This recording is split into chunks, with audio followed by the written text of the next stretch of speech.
Yes, we are live now. Bismillahirrahmanirrahim. Rabbi shrah li sadri wa yassir li amri wahlul 'uqdatam min lisani yafqahu qawli. I'm back again with another very interesting episode of Sayyidat Global Talk Show. आज मेरे respected और honourable guest में है वानिया जैदी। सबसे पहले मैं चाहूंगी कि सबसे पहले तो आपका शुक्रिया अदा करूंगी कि आप लोग अपनी तमाम मसरूफियात के बावजूद आप लोगों ने वक्त निकाला है और मेरे प्रोग्राम का हिस्सा बनना पसंद किया है और अपनी नॉलेज हमारे साथ शेयर करने के लिए जो है वो हामी भरी एक्सेप्ट किया है। तो मैं चाहूंगी कि आप लोग अपना एक ब्रीफ सा इंट्रोडक्शन दे दो ताकि फिर उसके बाद हम प्रोसीड करेंगे। Let's start from Vaniya. Would you like introducing yourself please? Yeah, sure. Thank you so much for having me. मेरा नाम है वानिया जैदी। मैं एक क्लिनिकल न्यूट्रिशनिस्ट हूँ। मैं YouTube पे वीडियोस मैंने बनाना शुरू किए रिसेंटली न्यूट्रिशन के हवाले से। सो अगर आप में से कोई भी इंटरेस्टेड है तो आप मेरे YouTube चैनल पे जाके वो वीडियोस जरूर देख सकते हैं। Thank you. आप क्यूट माशाल्लाह से ब्रीफ प्रिसाइज इंफॉर्मेशन इंट्रोडक्शन। आप अपना पेज का और अपना YouTube का नाम भी बताओगे, किस नाम से हैं आप? मेरे नाम से ही वानिया जैदी के ही नाम से है। मेरी हर जगह जो भी मेरा सोशल मीडिया हैंडल्स है वो मेरे नाम से ही है, वानिया जैदी के नाम से। That's great, beautiful, जबरदस्त, beautiful members on board today, माशाल्लाह से। चले, let's start the discussion now. आज जैसे कि आप लोगों को पता है कि सितंबर जो है हर मंथ आपको पता है किसी ना किसी इशू के लिए डेडिकेट, पहले तो ये जमाना नहीं था मगर अब जैसे जमाना ऑब्वियसली हम भी उसी के लिहाज से चल रहे हैं। जो भी मंथ जिससे रिलेट किया हुआ है उसी पर हम कोशिश करते हैं कि हम उसी मौजू को लेकर आए और उसी से कंसल्ट, चाहे डॉक्टर्स हैं या न्यूट्रिशनिस्ट वगैरह हैं, सबको आप ऑन बोर्ड लेकर आएँ और अवेयरनेस फैलाएं हम लोग टॉक शोज के जरिए। सितंबर आप सब जानते हैं मेंटल हेल्थ के हवाले से मशहूर है और अक्टूबर ऑब्वियसली मशहूर है ब्रेस्ट कैंसर के हवाले से। तो हमने सोचा कि हम इन दोनों टॉपिक्स को, इश्यूज को कंबाइन करते हैं। तो आज हमारा जो शो है वो इन दोनों टॉपिक्स के हवाले से है। Let's begin from Vaniya. मैं चाहूंगी कि आप ये बताओगे कि अगर मैं आपसे पूछूं कि what is the difference between mental health and mental illness, would you like describing? या श्योर। मेंटल हेल्थ बेसिकली हमारी स्टेट ऑफ माइंड होती है, हमारा ओवरऑल इमोशनल वेलबींग होता है। जैसे आप हैं, मतलब आप जैसा रिप्रेजेंट कर रहे हैं, दैट्स योर मेंटल स्टेट। मगर जो मेंटल इलनेस की हम बात करते हैं तो वो कुछ ऐसी कंडीशंस होती हैं जो हमारे बिहेवियर को, हमारे इमोशंस को बहुत नॉर्मल करके दिखा रही होती है। हम बहुत अजीब एक्ट कर रहे होते हैं, थोड़ा सा सोशली भी चीज़ें हम वियर्ड कर रहे होते हैं, हमें एंजाइटी वाली स्टेट भी होती है, डिप्रेशन भी होता है। तो वो सब चीज़ें फिर प्रोमिनेंटली हमारी पर्सनैलिटी से लोगों को नजर आ रही होती है। यस, ठीक है। आगे बढ़ते हैं हम। आपसे दोबारा शुरू करते हैं। वानिया, आप बताओगे कि what's the difference between anxiety and anxiety disorder? Okay, anxiety जिस तरह नाम से पता चल रहा है कि ज़ाहिर है जब एंजाइटी डिसऑर्डर है वो थोड़ी बड़ी चीज़ हो गई है। तो एंजाइटी इनिशियली हमारी कुछ अनएक्सपेक्टेड सी कंडीशन ऐसी हो रही थी कि हम वियर्ड एक्ट कर रहे हैं, we are not really happy. हम एकदम से एक्सट्रीम होती है, बड़ी खुशी हो रही होती है और एकदम से हम बहुत डिप्रेस हो रहे होते हैं। तो वो एबनॉर्मैलिटी हमारे अंदर नजर आ रही होती है। जब एंजाइटी डिसऑर्डर की बात करते हैं तो वो चीज़ अब एक डिसऑर्डर बन चुकी है। जो पहले थोड़ी कम इंटेंसिटी के साथ थी, अब वो बढ़ चुकी है, उसकी इंटेंसिटी बहुत ज़्यादा बढ़ गई है। तो हम बहुत अनएक्सपेक्टेड एक्ट कर रहे हैं। हमारा सोशल सर्कल को अवॉइड करना, काफ़ी लोग ये भी बात कहते हैं, जो लोग इंट्रोवर्टेड होते हैं वो भी अवॉइड करते हैं ऐसी सिचुएशन को। So people confuse it with anxiety, लेकिन ये दो चीज़ें डिफरेंट है। इंट्रोवर्ट होना एक अलग चीज़ होती है और एंजाइटी डिसऑर्डर डेवलप करना इज टोटली समथिंग एल्स। सही हो गया। कमिंग बैक टू वानिया, आप मुझे बताएंगे? Something to this. जी बताइए। बहुत जबरदस्त कन्वर्सेशन थी। मैं ये कहना चाहती हूँ कि जो बंदा स्ट्रेस्ड होता है ना, डिप्रेस्ड होता है, उनके लिए हमें बजाय इसके उस बंदे को टारगेट करें, हम जो इर्द गिर्द के लोग हैं उनका कंट्रीब्यूशन ज्यादा होना चाहिए। बिकॉज हम अंडरस्टैंड कर सकते हैं, because that person is not in the state to understand things. ये समझना चाहिए। इसलिए मुझे लगा कि मुझे ये ऐड करनी चाहिए बात कि जो कम्युनिटी है, जो इर्द गिर्द के लोग हैं, दोस्त हैं, फैमिली है, इवन स्ट्रेंजर्स भी हैं, जिन्हें पता चल रहा है यार एक बंदा एक चीज से इफेक्ट हो रहा है और बुरा इफेक्ट आ रहा है उनके ऊपर, वो खुश नहीं हो रहे, तो सबको थोड़ा सा मिलजुल के कंफर्ट करना चाहिए दूसरे बंदे को जो कि विक्टिम है। सही हो गया। इस बार मैं पूछना चाहूंगी, अब हम थोड़ा सा फूड की तरफ भी आते हैं जो आप सबका फेवरेट भी है। तो मैं चाहूंगी वानिया, आप ये बताओ कि ये जो बिंज ईटिंग डिसऑर्डर है जी, इसके आजकल जो यंगस्टर्स वगैरह में ज्यादा ये चीज आ रही है। हाँ, बहुत ज्यादा जी। इसमें बेसिकली ये होता है कि आप फ्रीक्वेंट अमाउंट ले रहे हो खाने की जब आपको भूख भी नहीं लगी।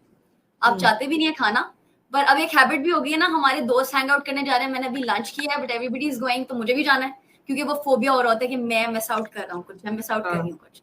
तो यू हाँ go with them and they are eating something, और आप भी वो पूरा मील ले लेते हो, या फिर अगर आप इतनी हैवी हैवी आइसक्रीम्स भी ले रहे हैं, वो मील से भी ज्यादा है, उसमें जो हाँ कैलोरीज है वो मील की भी 3-4 गुना ज्यादा होती है। तो ये बिंज ईटिंग डिसऑर्डर है, और ये आजकल बहुत ज्यादा कॉमनली एग्जिस्ट कर रहा है। इसका सबसे बड़ा ड्रॉबैक सिर्फ ये नहीं कि आपका वजन बढ़ता है, आप अनहेल्दी रूटीन पे जा रहे हैं, बेसिकली आप एक ऐसा लाइफस्टाइल एस्टैब्लिश कर रहे हैं जो इन द लॉन्ग रन आपसे निकलना या उससे दूर होना बहुत ज्यादा प्रॉब्लमैटिक होगा, किसी को निकालना भी, क्योंकि जब हम लोग भी, मेरे कुछ क्लाइंट्स भी एक्चुअली ऐसे रह चुके हैं, तो उनके लिए बहुत ज्यादा एफर्ट करनी पड़ती है, क्योंकि उनको तो ये बात समझ नहीं आ रही होती कि वो कुछ ऐसा कर रहे हैं जो उनको इफेक्ट कर रहा है, पर हमें तो समझ आ रही होती है। आपका वेट गेन इतना एबनॉर्मली बढ़ रहा होता है कि आपको रियलाइज ही नहीं हो रहा होता। और इवन जो लोग, इसमें बुलिमिया नर्वोसा बहुत ज्यादा कॉमनली एग्जिस्ट करता है, दैट यू हाँ keep on eating and you are not stopping yourself, आप रोक ही नहीं पा रहे होते खुद को। सही है। सो ये चीज। बहुत शुक्रिया। इसके ऊपर बात करना चाहोगी 4 स्ट्रैटेजीज जो हैं जो एनहांस करें मेंटल हेल्थ को। वानिया, आप इस पर एग्री करती हो, कुछ ऐड ऑन करना चाहती हो? जी मुझे बिल्कुल बहुत अच्छा उनका जवाब लगा। मैं यही ऐड करना चाहती हूँ कि हमारे यहाँ एक और जो थोड़ी मिसिंग चीज मुझे भी नजर आती है और आप लोगों को भी सबको नजर आती होगी, वो है माइंडफुलनेस। हम लोग प्रेजेंट में नहीं रहते, कोई भी नहीं रहता, मतलब या तो हमें कोई पास्ट की टेंशन या सही है। तो चलो चलती रहती है, बट हम लोग मतलब मैं अगर इस वक्त अवेलेबल आपके साथ हूं ना, और मैं आपके बारे में, इस सिचुएशन के बारे में नहीं सोच रही एंड थिंकिंग अबाउट समथिंग जो 5 घंटे पहले हुई थी या जो 5 घंटे बाद सच बोलो तो सबके साथ हो रहा होगा यहाँ पर, हो रहा होता है। और इस हाँ। चीज को कुछ लोग कंट्रोल करते हैं जो हमने किया हुआ है इस वक्त, और कुछ लोग कंट्रोल नहीं करते, तो उसकी वजह से हर वक्त एंजाइटी रहती है, पीछे ये हो गया, मैं ये कर सकती थी, आगे ये होने वाला है, क्या होगा, किसी का क्या रिएक्शन होगा, झगड़ा होने के बाद मैं ये आंसर दे सकती थी, मैंने ये क्यों बोला, और या मैं आगे क्या करने वाली हूँ, ये चीज थोड़ी सी ज्यादा अब बढ़ती चली जा रही है, क्योंकि हम लोग इतनी रेस में लगे हुए हैं सब कुछ ना कुछ करने की, कि वो फिर हम प्रेजेंट को एंजॉय नहीं कर पा रहे।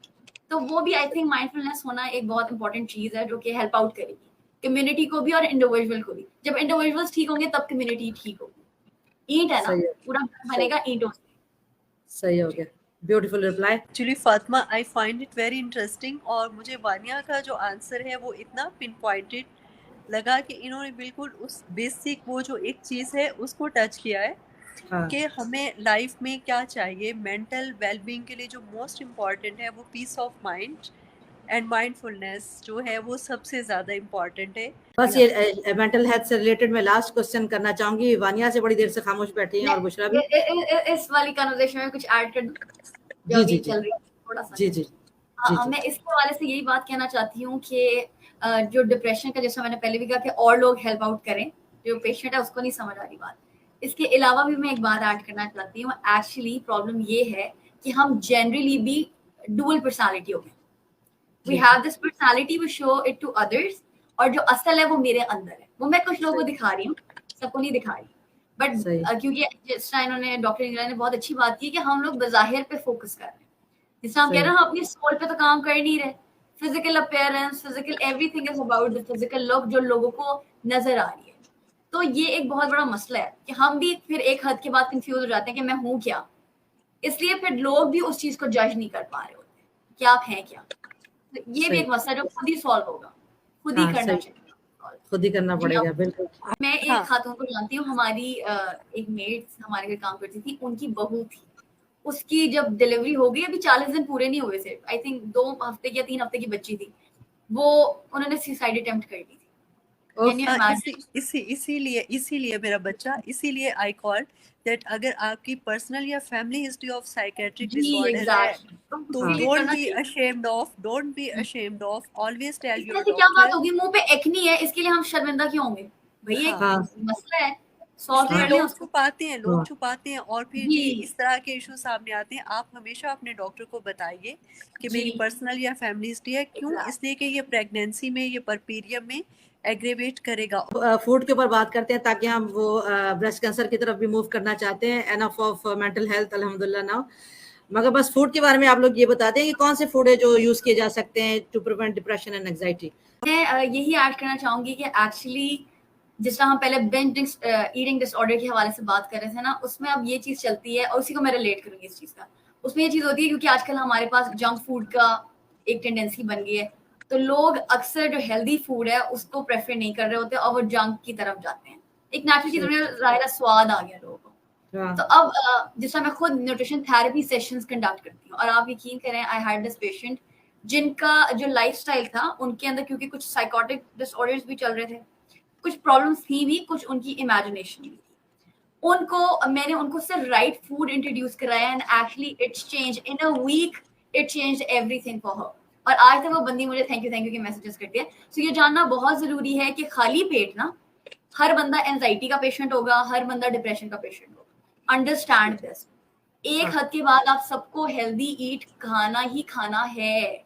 अगर हम नहीं खाना खाएंगे आप रोएंगे ही, बिल्कुल आप सोएंगे ही ज्यादा। ये समझनी हाँ। चाहिए चीज कि आपको थोड़े अरसे बाद कुछ ना कुछ खाना है, हर 2 से 3 घंटे बाद कुछ खाएं, हेल्दी फूड्स की तरफ आएं और फ्रेंडशिप करें अच्छे खानों से। मैं ये हर किसी को बात बोलती हूँ। थोड़ा सा एफर्ट करनी पड़ती है, हमारे जैसे लोग इधर हैं ही इसलिए ताकि हम ऐसे लोग की हेल्प कर सकें जो अच्छा नेचुरल खाने से ज्यादा जंक में इंटरेस्ट ले रहे हैं, ताकि उनका फूड के साथ एक पॉजिटिव रिलेशनशिप डेवलप हो। So it's really very important because I have treated a patient this way. इसलिए मैं तो सबको सजेस्ट करती हूँ if I can change that person, anybody can actually get help. So इसलिए अपनी हेल्प करें और पॉजिटिव खाने अपनी जिंदगी में ऐड करें। जिस टाइम मैंने बताया कि fatty fish is really very important. इसके अलावा सारी सब्जियां, सारे फल, सारी जो नेचुरल चीजें हैं वो बेहतरीन है, but really it is so important. मैं हर किसी को ये बात बोलूंगी। Beautiful So, reply, beautiful Yes. Reply. आखिरी सवाल आप सबसे करूंगी और मैं चाहूंगी आप सब बारी बारी इसका जवाब दें तो हम इसको एंड अप करते हैं इंशाल्लाह ताला। रवानिया आपसे शुरू करते हैं हम। 2 सवाल है। एक तो ये कि आप ये बताओ कि हम इसको ब्रेस्ट कैंसर को, इनफैक्ट 3 सवाल है मगर उसको आप मिला के जवाब दे सकते हैं। एक तो ये कि ब्रेस्ट कैंसर की अवेयरनेस ज़रूरी क्यों है आजकल, इसको इतना ज़्यादा पूरा एक मंथ क्यों बना दिया गया है ब्रेस्ट कैंसर को, यानी इतनी ज़्यादा इंफॉर्मेशन क्यों उसकी यानी फैलाना का है। दूसरा ये कि इसको प्रिवेंट करने के लिए हम यानी कौन सी ऐसी चीज़ हैं या कौन से ऐसे फूड हैं या कौन सी ऐसी चीज़ें हैं जिससे हम इसको अर्ली बचा सकते हैं कि वो फैले ही नहीं। वो बात की बातें तो बाद में आती हैं, फैले नहीं। तो इसका जवाब आप सब बारी बारी दे दें तो हम लोग इसको रैप अप करते हैं। मैं शुरू करूं?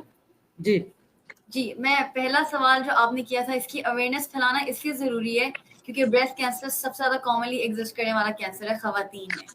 काफी औरतों को कभी बात पता ही नहीं चल पाती कि उनको ब्रेस्ट कैंसर है। तो ये मैसेजेस, ये वीडियोस जिस भी खवातीन तक जाएंगी वो और खवातीन के साथ भी शेयर करें ताकि उनको ये बात पता चल सके कि वो खुद भी एग्जामिन कर सकती हैं। और इनिशियल एग्जामिन उन्होंने खुद ही करना है। जब वो एग्जामिन कर लेंगी उसके बाद आप डॉक्टर के पास जाएं, उन्हें दिखाएं और थॉरली उनको बताएं कि मेरे साथ ये मसला है, इसको सॉल्व करें। चाहे वो बेनाइन वाली स्टेज पे है तब क्या सोल्यूशन हो सकता है, और अगर वो बहुत ज्यादा सिवियर हो गया और अब वो फैलना शुरू हो गया और खुदा ना खासा कि वो आप और प्रॉब्लमैटिक किसी और स्टेट में लेके जाए, इट्स अ लॉट बेटर कि आप उसको ट्रीट करें। और जिस तरह आपने दूसरा सवाल किया, देखिए prevention is always better than going for a treatment. Okay, so it's a lot better कि अगर हम फूड के हवाले से बात करें तो हमारे पास बहुत सी ऐसी सब्जियां हैं जिनका इस्तेमाल, क्योंकि सब्जियों में हम फोकस इसलिए भी ज्यादा करते हैं क्योंकि लोग सब्जियां खाते ही नहीं है।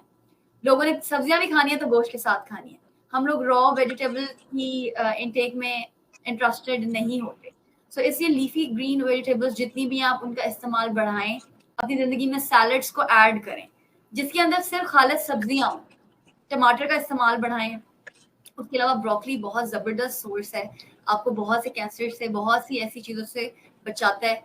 उसके अलावा लाइफस्टाइल चेंज पे सब काम करें, each and every one of us, क्योंकि अब खुदा ना खास्ता बहुत अजीब बात है, आजकल कैंसर इस तरह फैल रहा है जिस तरह और कोई भी बीमारी इतनी ज्यादा फैल नहीं रही। इसकी रीजन यही है कि हमारी लाइफस्टाइल और हमारी फूड इनटेक इतनी ज्यादा अजीब है और इतनी ज्यादा गलत है। हमें जब तक रियलाइज होता है तब तक हमें किसी ना किसी चीज का कैंसर हो चुका होता है या कोई और ऐसी ट्रबल हमारे साथ जुड़ गई होती है। और ओबेसिटी, इसमें बहुत ज्यादा टेंडेंसी है ओबेसिटी की। जो लोग ओबीस हैं या जो लोग अंडरवेट हैं वो भी बहुत ज्यादा इंपॉर्टेंट चीज है, क्योंकि उनकी बॉडी के अंदर इम्यूनिटी ही नहीं है। जो बंदा अंडरवेट है वो कंसर्न इसलिए है क्योंकि उनकी बॉडी में इम्यूनिटी नहीं है, और जब आपके अंदर इम्यूनिटी नहीं है ना तो कुछ भी आपको अटैक कर सकता है। आपकी बॉडी, आपकी अपनी बॉडी का कोई सेल आपको अटैक कर रहा होता है। सो इट्स सो इम्पोर्टेंट कि आप नॉर्मल, अपनी बॉडी को नॉर्मल रेंज में रखें, अपने बॉडी मास इंडेक्स को नॉर्मल रखें और हर प्रोफेशनल से थोड़े थोड़े अर्से बाद रब्ता करते रहें।